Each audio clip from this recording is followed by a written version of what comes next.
जय भीम दोस्तों। बौद्ध धर्म एक ऐसा धर्म है जो तर्क और वैज्ञानिक सोच को प्राथमिकता देता है। इस धर्म में किसी भी प्रकार का कोई पाखंड और अंधविश्वास नहीं है। शायद इसीलिए बाबा साहेब अंबेडकर ने बौद्ध धर्म को चुना और करोड़ों बहुजनों को इस धर्म में आने के लिए प्रोत्साहित किया, जिससे बहुजनों को मनुवादी शोषण से मुक्ति मिल सके। आने वाली 12 तारीख को भगवान बुद्ध का जन्मदिन अर्थात बुद्ध पूर्णिमा का पर्व है। इसी बुद्ध पूर्णिमा के उपलक्ष्य में धीरेन्द्र शास्त्री ने अपने बयान में कुछ ऐसा कहा जिसे सुनकर आपके होश उड़ जाएंगे। आज हम इसी विषय पर विस्तृत चर्चा करेंगे। दोस्तों, अगर आप लोग चाहते हैं कि बहुजन समाज के संतों, गुरुओं और महापुरुषों का संघर्ष और उनकी विचारधारा जन जन तक पहुंचे, तो आप लोग इस वीडियो को लाइक, शेयर और हमारे चैनल को सब्सक्राइब कर सकते हैं। मित्रों, धीरेन्द्र शास्त्री द्वारा बुद्ध पूर्णिमा पर दिए गए बयान पर चर्चा करने से पहले हम आपको भगवान बुद्ध के बारे में एक बेहद ही रोचक और महत्वपूर्ण जानकारी देना चाहेंगे। शाक्य वंश की नगरी कपिलवस्तु में सूर्योदय की सुनहरी किरणें धरती को चूम रही थीं। हवा में हल्की ठंडक थी और पीपल के पत्ते हल्के हल्के हिल रहे थे, मानो वे सुबह की शांति में कुछ गुनगुना रहे हों। सिद्धार्थ, जिन्हें दुनिया बाद में भगवान बुद्ध के नाम से जानने वाली थी, उस समय एक युवा राजकुमार थे। उनके चेहरे पर एक गहरी शांति थी, पर उनकी आंखों में एक अनजानी खोज थी। महल की भव्यता, स्वर्णिम आभूषण और रेशमी वस्त्र उनके लिए केवल बाहरी आवरण थे। उनके हृदय में एक तूफान उमड़ रहा था, सत्य की खोज का तूफान। सिद्धार्थ को लगता था कि संसार का हर सुख क्षणिक है और इसके पीछे एक गहरा दुख छिपा है। उसी समय कपिलवस्तु से कुछ कोस दूर एक छोटे से गांव में प्रकृति नाम की एक कन्या रहती थी। उसका नाम उसके स्वभाव से मेल खाता था। वह नदी के किनारे बने एक साधारण मिट्टी के घर में अपनी मां और छोटे भाई के साथ रहती थी। उसका पिता एक कुम्हार कई वर्ष पहले एक महामारी में चल बसा था। प्रकृति की आंखें ऐसी थीं मानो उनमें सारा आकाश समा गया हो। उसकी मुस्कान में एक अजीब सी शांति थी जो देखने वालों के मन को ठहराव दे देती थी।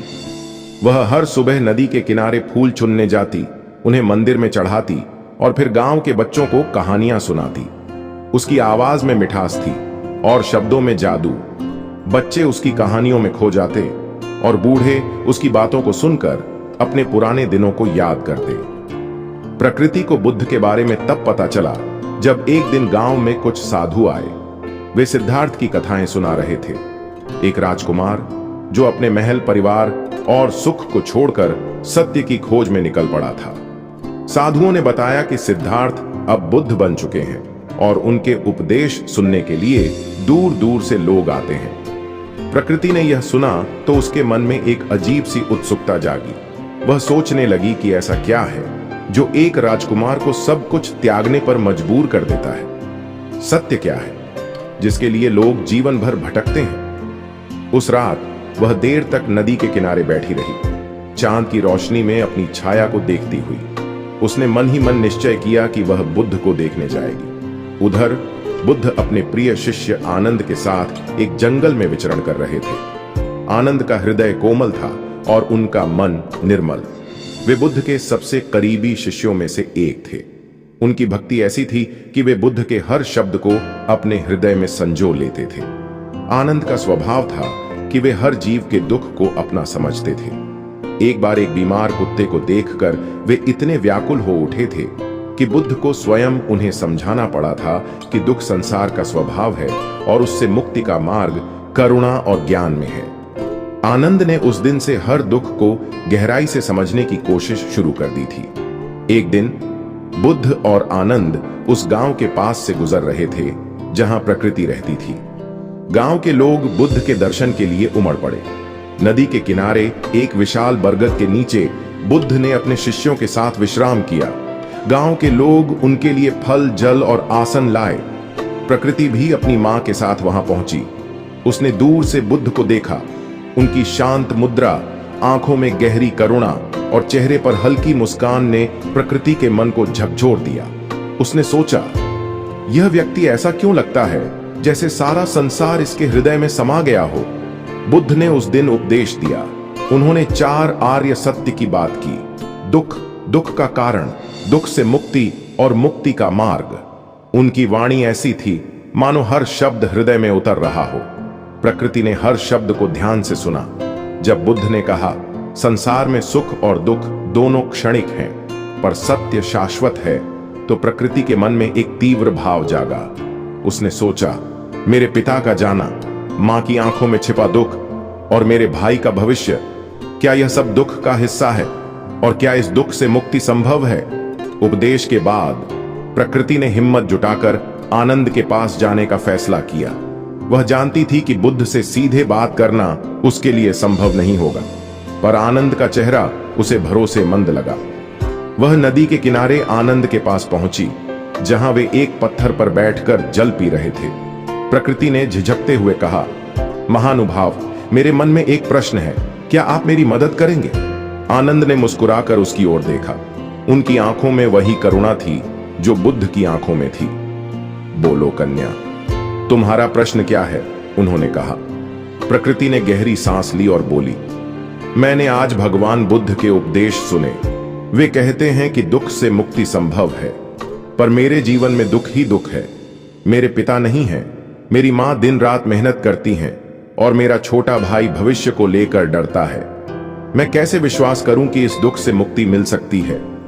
आनंद ने उसकी बात ध्यान से सुनी। फिर वे बोले, कन्या, तुम्हारा प्रश्न सच्चा है। दुख को देखना और उसे समझना ही मुक्ति का पहला कदम है। भगवान बुद्ध कहते हैं कि दुख का कारण हमारी इच्छाएं और अज्ञान है। जब हम सत्य को देखते हैं तो दुख की जंजीरें टूटने लगती हैं। क्या तुम अपने दुख को और गहराई से समझना चाहोगी? प्रकृति ने सिर हिलाया। उसकी आंखों में एक चमक थी, मानो वह कुछ नया सीखने को तैयार हो।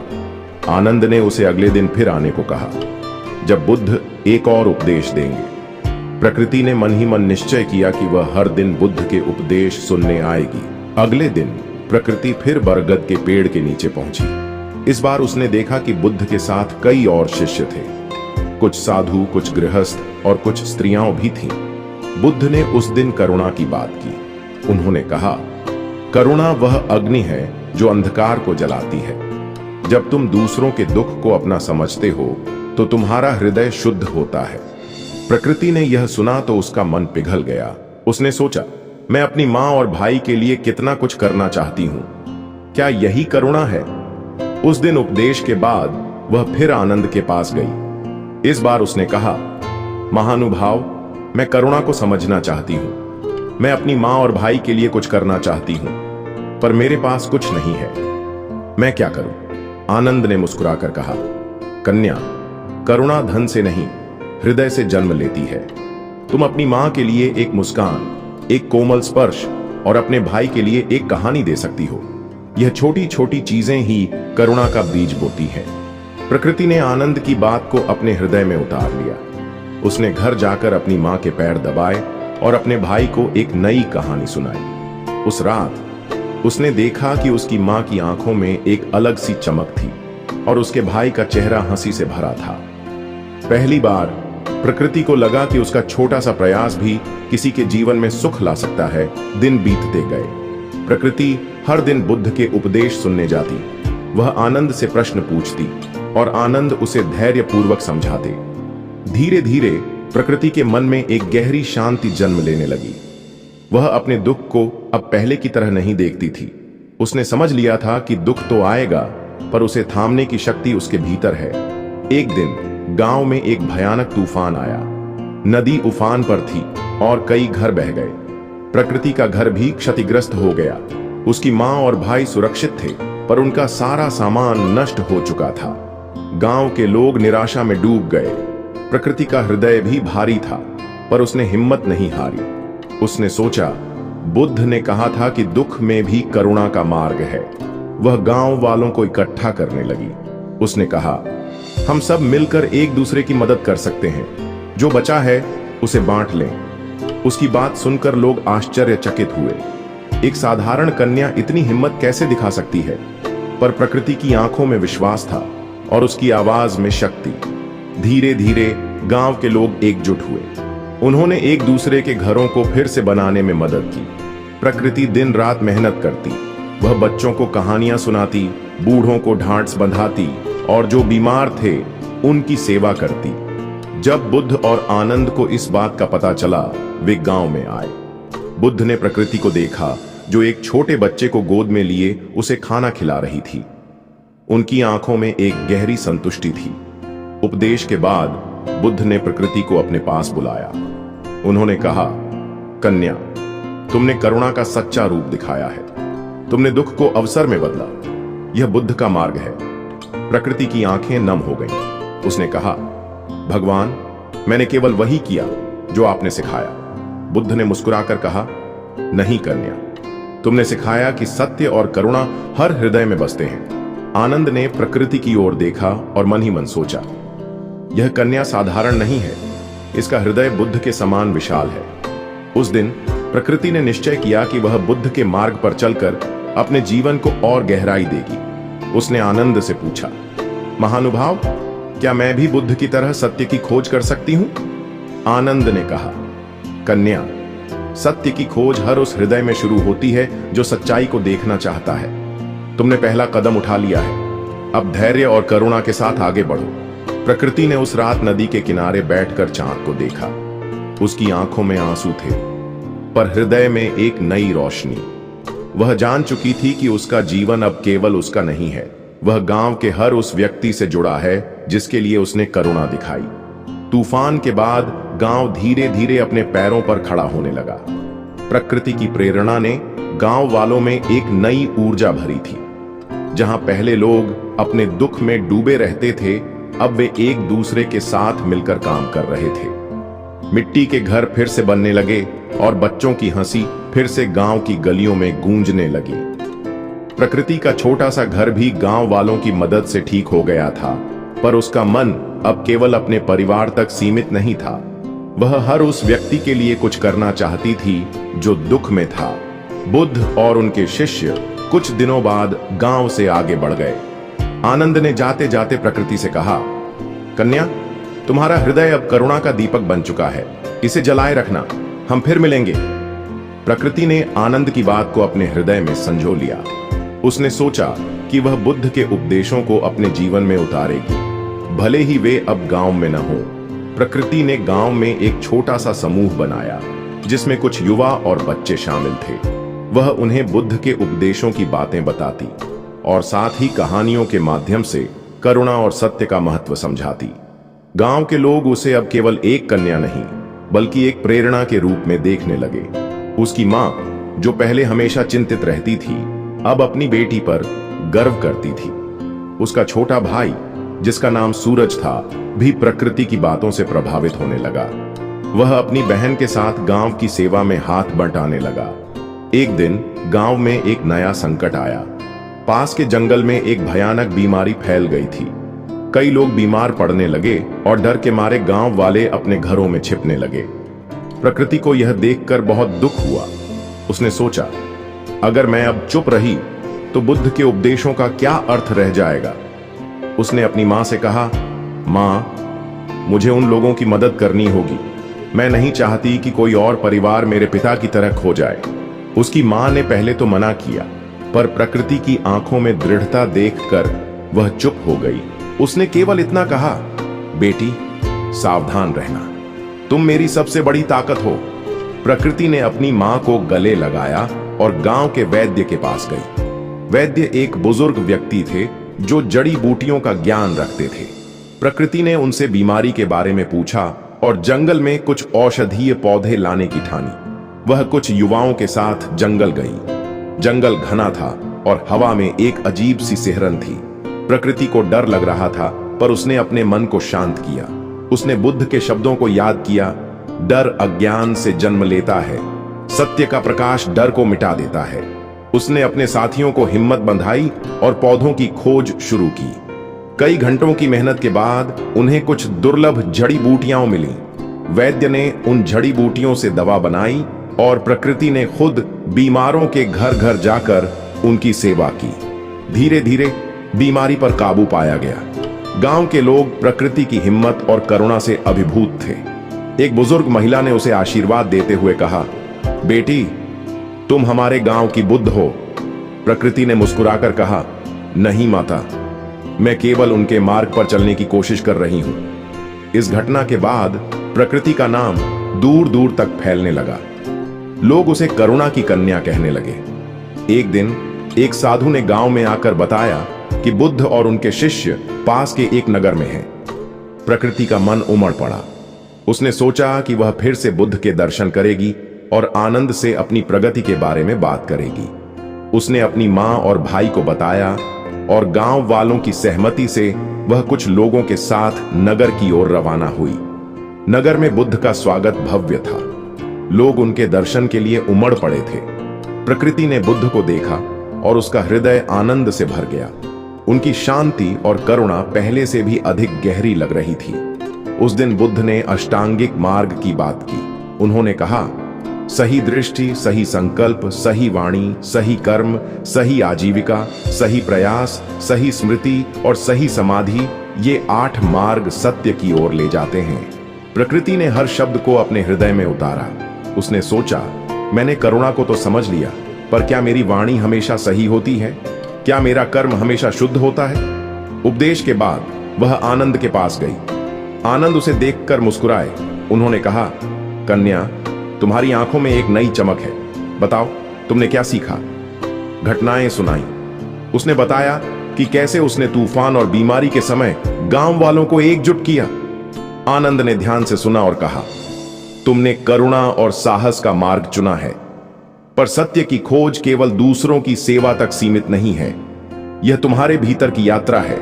क्या तुम अपने मन को और गहराई से देखना चाहोगी? प्रकृति ने सिर हिलाया। आनंद ने उसे ध्यान की प्रक्रिया समझाई। उन्होंने कहा, हर दिन कुछ समय अपने मन को शांत करो। अपनी सांसों को देखो, अपने विचारों को देखो। जो आता है उसे बिना आलोचना के देखो। यही सत्य का पहला कदम है। प्रकृति ने उस दिन से ध्यान शुरू किया। वह हर सुबह नदी के किनारे बैठती और अपनी सांसों पर ध्यान देती। शुरू में उसका मन भटकता था। उसे अपने पिता की याद आती, मां की चिंताएं सताती और भविष्य के बारे में विचार उमड़ते। पर धीरे धीरे उसका मन शांत होने लगा। उसे अपने भीतर एक गहरी शांति का अनुभव होने लगा। ध्यान के दौरान उसे एक अजीब सा अनुभव हुआ। उसे लगा कि वह अपने दुख को एक दूरी से देख रही है। उसका दुख अब उसे उतना भारी नहीं लग रहा था। उसने सोचा, क्या यही है जो बुद्ध मुक्ति कहते हैं? उसने यह बात आनंद को बताने का निश्चय किया। जब वह अगली बार आनंद से मिली तो उसने अपना अनुभव साझा किया। आनंद ने मुस्कुराकर कहा, कन्या, तुमने सत्य का एक झलक देखा है, पर यह केवल शुरुआत है। सत्य एक सागर है और तुमने अभी केवल उसका किनारा छुआ है। धैर्य रखो। प्रकृति ने आनंद की बात को स्वीकार किया। उसने सोचा कि वह अपने गांव में लौटकर ध्यान और करुणा के मार्ग को और गहराई देगी। वह जान चुकी थी कि उसका जीवन अब केवल उसका नहीं है। वह हर उस व्यक्ति से जुड़ा है जिसके लिए उसने करुणा दिखाई। प्रकृति गांव लौट आई। उसका मन अब पहले से अधिक शांत और दृढ़ था। बुद्ध के उपदेश और आनंद की शिक्षाएं उसके हृदय में गहरे उतर चुकी थीं। गांव के लोग उसका स्वागत करने के लिए उत्साहित थे। बच्चे उसके पास दौड़कर आए और बूढ़े उसे आशीर्वाद देने लगे। उसकी मां ने उसे गले लगाया और कहा, बेटी, तुम जहां भी जाती हो रोशनी फैलाती हो। प्रकृति ने गांव में अपने छोटे समूह को फिर से सक्रिय किया। वह अब केवल कहानियां नहीं सुनाती थी, बल्कि बच्चों और युवाओं को ध्यान और करुणा के बारे में भी सिखाती थी। उसने एक छोटा सा स्थान बनाया जहां लोग एक साथ बैठकर ध्यान कर सकते थे। यह स्थान नदी के किनारे एक पुराने पीपल के पेड़ के नीचे था। गांव वाले इसे शांति का वृक्ष कहने लगे। धीरे धीरे गांव में एक नया माहौल बनने लगा। लोग एक दूसरे के साथ अधिक प्रेम और सम्मान से बात करने लगे। झगड़े कम होने लगे और गांव में एकता बढ़ने लगी। प्रकृति का भाई सूरज भी अब बड़ा हो रहा था। वह अपनी बहन के साथ हर काम में हाथ बटाता। उसने एक बार प्रकृति से पूछा, दीदी, क्या मैं भी बुद्ध की तरह बन सकता हूं? प्रकृति ने हंसकर कहा, सूरज, बुद्ध बनने की जरूरत नहीं है। बुद्ध का मार्ग अपनाने की जरूरत है। तू अपने हृदय को शुद्ध रख और जो सही है वही कर। सूरज ने अपनी बहन की बात को गंभीरता से लिया। उसने गांव के बच्चों को पढ़ाना शुरू किया ताकि वे भी जीवन में सही मार्ग चुन सकें। एक दिन गांव में एक नई चुनौती आई। पास के नगर से कुछ धनवान लोग आए जो गांव की जमीन खरीदना चाहते थे। वे नदी के किनारे एक बड़ा बाजार बनाना चाहते थे। गांव वालों को डर था कि अगर जमीन बिक गई तो उनका जीवन और मुश्किल हो जाएगा। कुछ लोग धन के लालच में जमीन बेचने को तैयार थे, पर प्रकृति को यह बात ठीक नहीं लगी। उसने गांव वालों को इकट्ठा किया और कहा, हमारी जमीन हमारी मां है, इसे बेचना अपने भविष्य को बेचने जैसा है। हमें मिलकर इसका विरोध करना होगा। गांव वालों में मतभेद होने लगे। कुछ लोग प्रकृति की बात से सहमत थे, पर कुछ धन के लालच में अंधे हो रहे थे। प्रकृति ने धैर्य रखा। उसने बुद्ध के उपदेशों को याद किया। सही वाणी और सही कर्म से हर समस्या का समाधान हो सकता है। उसने धनवानों से बात करने का फैसला किया। वह उनके पास गई और शांति से बोली, महाशय, हमारी जमीन हमारे लिए केवल मिट्टी नहीं है, यह हमारी संस्कृति, हमारा इतिहास और हमारा भविष्य है। क्या आप इसे छीनकर हमें बेसहारा करना चाहते हैं? धनवानों में से एक, जिसका नाम वीरसेन था, प्रकृति की बातों से प्रभावित हुआ। उसने कहा, कन्या, तुम्हारी बात में सच्चाई है, पर हमारा व्यापार भी जरूरी है। क्या कोई ऐसा रास्ता है जिससे दोनों का भला हो? प्रकृति ने सोचा और कहा, क्यों ना आप गांव वालों के साथ मिलकर काम करें? हमारी जमीन पर बाजार बनाएं, पर उसका लाभ गांव वालों को भी मिले। वीरसेन ने इस प्रस्ताव पर विचार किया। कई दिनों की बातचीत के बाद एक समझौता हुआ। धनवान गांव में एक छोटा सा बाजार बनाने को तैयार हो गए, जिसमें गांव वालों को भी हिस्सेदारी मिली। प्रकृति की बुद्धिमानी और शांति ने गांव को एक बड़े संकट से बचा लिया।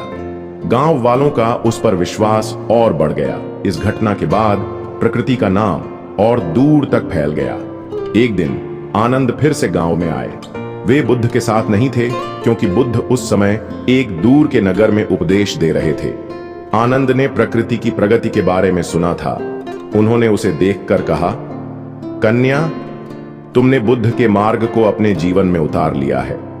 तुम्हारा हर कार्य करुणा और सत्य से भरा है। प्रकृति ने आनंद को गांव की सारी घटनाएं सुनाई। उसने बताया कि कैसे उसने गांव वालों को एकजुट किया और धनवानों से समझौता किया। आनंद ने मुस्कुराकर कहा, तुमने सही कर्म और सही वाणी का पालन किया, पर सत्य की खोज अब भी पूरी नहीं हुई है। क्या तुम अपने भीतर की गहराई को और देखना चाहोगी? प्रकृति ने उत्साह से कहा, हां महानुभाव, मैं सत्य को और गहराई से समझना चाहती हूं। आनंद ने उसे एक नई साधना सिखाई। उन्होंने कहा, हर रात अपने दिन के कर्मों पर विचार करो। देखो कि तुमने क्या सही किया और क्या गलत। अपने मन की कमजोरियों को समझो और उन्हें करुणा से भर दो। प्रकृति ने इस साधना को अपनाया। वह हर रात अपने कर्मों पर विचार करती। उसे एहसास हुआ कि कई बार वह गुस्सा हो जाती थी या जल्दबाजी में निर्णय ले लेती थी। उसने इन कमजोरियों को स्वीकार किया और उन्हें सुधारने की कोशिश शुरू की। धीरे धीरे उसका मन और शुद्ध होने लगा। एक दिन गांव में एक और घटना घटी। सूरज, जो अब बड़ा हो चुका था, एक दुर्घटना में घायल हो गया। वह जंगल में लकड़ी लेने गया था जब एक पेड़ की डाल उसके ऊपर गिर पड़ी। प्रकृति का हृदय टूट गया। वह अपनी मां के साथ सूरज की सेवा में दिन रात लगी रही। वैद्य ने कहा कि सूरज की हालत गंभीर है और वह शायद कभी चल ना पाए। प्रकृति का मन दुख से भारी था। उसने सोचा, मैंने इतनी करुणा दिखाई, इतनी सेवा की, फिर भी मेरा भाई क्यों दुख में है? उस रात वह नदी के किनारे बैठकर रोने लगी। उसे बुद्ध के शब्द याद आए, दुख संसार का स्वभाव है। पर उसका मन यह स्वीकार करने को तैयार नहीं था। अगले दिन आनंद फिर से गांव में आए। उन्होंने प्रकृति को उदास देखा और उसके पास बैठ गए। प्रकृति ने रोते हुए कहा, महानुभाव, मैंने बुद्ध के मार्ग पर चलने की कोशिश की, फिर भी मेरा भाई दुख में है। क्या सत्य इतना क्रूर है? आनंद ने शांत स्वर में कहा, कन्या, दुख को देखना आसान नहीं है, पर सत्य क्रूर नहीं है। सत्य वह है जो तुम्हें दुख के पार ले जाता है। सूरज का दुख तुम्हारा दुख नहीं है, उसे तुम्हारी करुणा चाहिए, न कि तुम्हारे आंसुओं की। प्रकृति ने आनंद की बात को गहराई से सुना। उसने अपने मन को शांत किया और सूरज की सेवा में फिर से जुट गई। उसने अपने भाई को कहानियां सुनाई, उसे हंसाया और उसका हौसला बढ़ाया। धीरे धीरे सूरज की हालत में सुधार होने लगा। वह पूरी तरह ठीक तो नहीं हुआ, पर उसने फिर से हंसना शुरू कर दिया। प्रकृति ने उस दिन समझा कि करुणा केवल दूसरों के लिए नहीं, बल्कि अपने लिए भी जरूरी है। उसने अपने दुख को करुणा से भरा और उसका हृदय फिर से रोशनी से भर गया। सूरज की हालत में सुधार के बाद प्रकृति का मन फिर से शांत हुआ। उसने गांव में अपनी साधना और सेवा को और गहराई दी। वह अब केवल गांव तक सीमित नहीं थी। आसपास के गांवों से लोग उसके पास आने लगे, जो उससे बुद्ध के उपदेश सुनना चाहते थे। प्रकृति कोई साधु नहीं थी, पर उसकी सादगी और करुणा ने उसे लोगों के लिए एक प्रेरणा बना दिया। एक दिन गांव में खबर आई कि बुद्ध स्वयं आने वाले हैं। यह सुनकर गांव में उत्साह की लहर दौड़ गई। प्रकृति का हृदय आनंद से भर गया। उसने गांव वालों के साथ मिलकर बुद्ध के स्वागत की तैयारी शुरू की। नदी के किनारे एक बड़ा आसन बनाया गया और बरगद के पेड़ को फूलों से सजाया गया। बच्चे गीत गाने की तैयारी करने लगे और बूढ़े बुद्ध के दर्शन की प्रतीक्षा में बैठ गए। जब बुद्ध गांव में आए तो उनकी शांति और करुणा ने हर हृदय को छू लिया। आनंद उनके साथ थे और उनकी आंखों में प्रकृति को देखकर एक गहरी खुशी थी। बुद्ध ने उस दिन उपदेश दिया। उन्होंने कहा, सत्य वह नहीं है जो तुम बाहर खोजते हो, सत्य तुम्हारे भीतर है। जब तुम अपने मन को शुद्ध करते हो तो सत्य स्वयं प्रकट होता है। प्रकृति ने यह सुना तो उसका हृदय गहरे विचारों में डूब गया। उसने सोचा, मैंने करुणा, साहस और ध्यान को अपनाया, पर क्या मैंने सत्य को पूरी तरह देखा है? उपदेश के बाद बुद्ध ने प्रकृति को अपने पास बुलाया। उन्होंने कहा, कन्या, तुमने मेरे मार्ग को अपने जीवन में उतारा है। तुम्हारा हृदय अब सत्य का दीपक है। क्या तुम इसे और जलाना चाहोगी? प्रकृति ने नम्रता से कहा, भगवान, मैं सत्य को और गहराई से देखना चाहती हूं। कृपया मुझे मार्ग दिखाएं। बुद्ध ने मुस्कुराकर कहा, मार्ग तुम्हारे भीतर है। अपने मन की गहराई में उतरो, वहां तुम्हें सत्य मिलेगा। उस दिन से प्रकृति ने अपनी साधना को और गहरा किया। वह हर दिन घंटों ध्यान करती। उसे अपने भीतर एक गहरी शांति का अनुभव होने लगा। एक रात ध्यान के दौरान उसे एक अनोखा अनुभव हुआ। उसे लगा कि वह अपने दुख, सुख और विचारों से परे चली गई है। वहां केवल शांति थी, केवल सत्य था। उसकी आंखों से आंसू बहने लगे, पर यह आंसू दुख के नहीं, आनंद के थे। अगले दिन वह आनंद के पास गई और अपना अनुभव साझा किया। आनंद ने कहा, कन्या, तुमने निर्वाण की एक झलक देखी है। यह सत्य का वह रूप है जो दुख और सुख से परे है। अब इसे अपने जीवन में उतारो। प्रकृति ने आनंद की बात को स्वीकार किया। उसने गांव में अपनी सेवा और साधना को और बढ़ाया। वह अब बच्चों को केवल कहानियां नहीं सुनाती थी, बल्कि उन्हें ध्यान और सत्य की खोज के बारे में भी सिखाती थी। उसने गांव में एक छोटा सा स्कूल शुरू किया, जहां बच्चे पढ़ाई के साथ साथ बुद्ध के उपदेशों को भी सीखते थे। कई वर्ष बीत गए। प्रकृति अब युवा नहीं थी। उसके बालों में चांदी झलकने लगी थी, पर उसकी आंखों की चमक पहले जैसी ही थी। गांव अब एक शांत और समृद्ध स्थान बन चुका था। लोग एक दूसरे के साथ प्रेम और सम्मान से रहते थे। सूरज, जो अब एक युवा बन चुका था, अपनी बहन के साथ मिलकर गांव की सेवा करता था।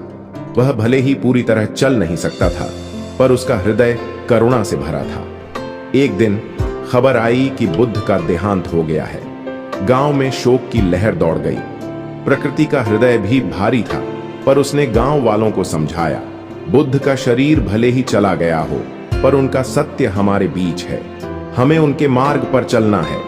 उस दिन प्रकृति ने शांति के वृक्ष के नीचे एक बड़ा समारोह आयोजित किया। गांव वाले एक साथ बैठे और बुद्ध के उपदेशों को याद किया। प्रकृति ने कहा, बुद्ध ने हमें सिखाया कि सत्य और करुणा ही जीवन का आधार है। आइए हम उनके मार्ग पर चलें। वर्षों बाद प्रकृति भी इस संसार को छोड़कर चली गई, पर उसकी शिक्षाएं और करुणा गांव में जीवित रहीं। लोग उसे करुणा की कन्या के नाम से याद करते थे। आनंद, जो अब वृद्ध हो चुके थे, एक बार फिर गांव में आए। उन्होंने शांति के वृक्ष के नीचे बैठकर प्रकृति को याद किया। उनकी आंखों में आंसू थे, पर चेहरे पर मुस्कान थी। उन्होंने कहा, कन्या, तुमने बुद्ध के सत्य को जीवित रखा। तुम्हारा हृदय सदा हमारे बीच रहेगा। गांव की नई पीढ़ी ने प्रकृति की कहानी को एक गीत में ढाला। बच्चे उस गीत को गाते और नदी के किनारे उसकी कहानियां सुनाते। शांति का वृक्ष आज भी खड़ा है और उसकी छांव में लोग सत्य और करुणा की खोज करते हैं। दोस्तों, अब हम आपको धीरेन्द्र शास्त्री द्वारा दिए गए बयान के बारे में बताएंगे। धीरेन्द्र शास्त्री ने अपने बयान में कहा कि भगवान बुद्ध को सनातन से अलग नहीं किया जा सकता, क्योंकि वे तो भगवान विष्णु के अवतार हैं। और उसने यह भी कहा कि आजकल जो बौद्ध धर्म और सनातन धर्म को अलग करने की कोशिशें की जा रही हैं, वह तो इस प्रकार है जैसे पानी को पानी से अलग किया जा रहा हो। उसने यह भी कहा कि बुद्ध पूर्णिमा हम सनातनियों का पर्व है और हमें इसे बहुत ही धूमधाम से मनाना चाहिए।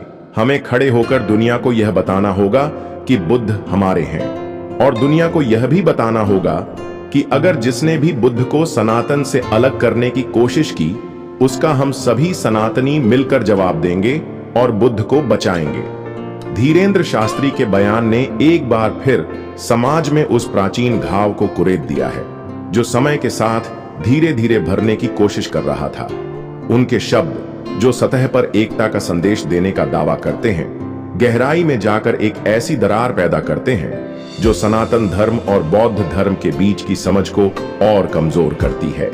भगवान बुद्ध को सनातन से अलग नहीं किया जा सकता, क्योंकि वे भगवान विष्णु के अवतार हैं। ये कहकर उन्होंने न केवल ऐतिहासिक सत्य को चुनौती दी, बल्कि उन लाखों बौद्ध अनुयायियों की आस्था पर भी प्रश्न चिन्ह लगा दिया, जो बुद्ध को एक दार्शनिक, एक मार्गदर्शक और मानवता के प्रतीक के रूप में पूजते हैं, न कि किसी दैवीय अवतार के रूप में।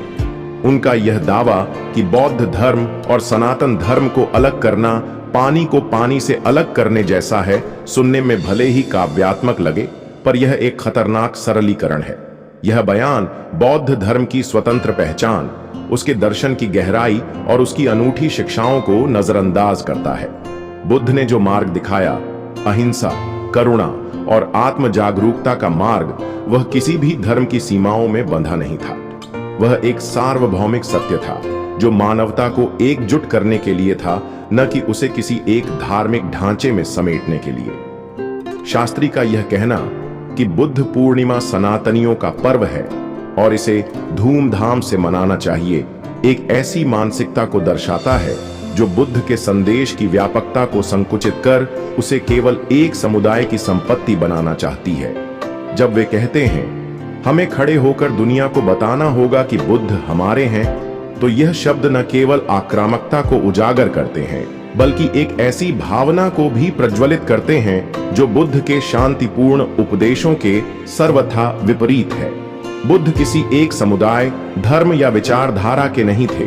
वे विश्व के थे, मानवता के थे, और उनकी शिक्षाएं आज भी हर उस व्यक्ति के लिए प्रासंगिक हैं जो जीवन के दुखों से मुक्ति का मार्ग खोज रहा है। यह कहना कि जो बुद्ध को सनातन से अलग करेगा, उसका जवाब सनातन ही देंगे, एक तरह का धार्मिक उन्माद भड़काने का प्रयास है। यह उन मूल्यों के खिलाफ है जिन्हें बुद्ध ने अपने जीवन काल में स्थापित किया: संवाद, सहिष्णुता और वैचारिक स्वतंत्रता। शास्त्री के इन शब्दों को सुनकर मन में एक गहरी पीड़ा उभरती है। यह पीड़ा उस भ्रांति की है जो धर्म के नाम पर समाज को बांटने का काम करती है। यह पीड़ा उस सत्य की है जो बार बार दबाया जाता है कि बुद्ध ने कभी स्वयं को किसी अवतार के रूप में प्रस्तुत नहीं किया। उन्होंने मानव के रूप में जन्म लिया, मानव के रूप में दुख देखा और मानव के रूप में ही निर्वाण प्राप्त किया। उनकी शिक्षाएं किसी पुराण की कथाओं पर आधारित नहीं थीं, बल्कि जीवन के यथार्थ और मन की गहराइयों से निकली थीं। उन्हें विष्णु का अवतार कहना उनकी स्वतंत्र सत्ता को नकारना है। यह एक ऐसी कोशिश है जो बौद्ध धर्म की आत्मा को सनातन के रंग में रंग देना चाहती है, जबकि बुद्ध का मार्ग रंगों और सीमाओं से परे था। इस बयान का सबसे दुखद पहलू यह है कि यह समाज में वैमनस्य को बढ़ावा देता है।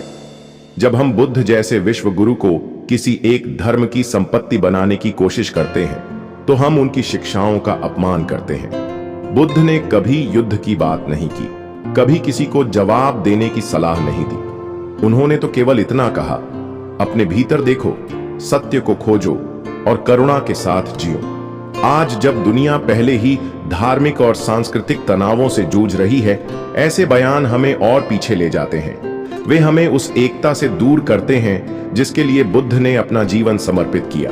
आज जरूरत इस बात की है कि हम बुद्ध को उनके असली रूप में समझें। वे न सनातन के थे, न बौद्ध धर्म के, न किसी और धर्म के।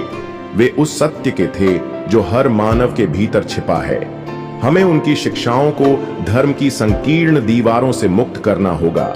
हमें यह स्वीकार करना होगा कि बुद्ध को किसी के बचाने की जरूरत नहीं है, क्योंकि उनकी शिक्षाएं आज भी उतनी ही जीवंत और प्रासंगिक हैं जितनी वे 2500 साल पहले थीं।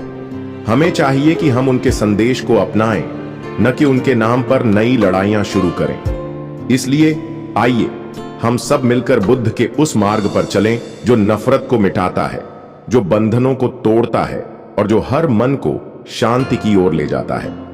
आइए हम बुद्ध को उनके सच्चे रूप में अपनाएं, न कि किसी धर्म के झंडे तले, क्योंकि बुद्ध का असली मंदिर वह मन है जो करुणा से भरा हो, और उनकी असली पूजा वह जीवन है जो सत्य और अहिंसा के लिए समर्पित हो। दोस्तों, आपको हमारी यह वीडियो कैसी लगी हमें कमेंट करके जरूर बताएं, और यह भी बताएं कि भगवान बुद्ध को विष्णु का अवतार कहना उचित है या फिर यह बात ब्राह्मणों द्वारा बौद्ध धर्म की मान्यताओं पर की गई करारी चोट है। आप अपना ओपिनियन कमेंट बॉक्स में जरूर लिखें। आपने वीडियो को यहां तक देखा, इसके लिए आपका बहुत बहुत आभार।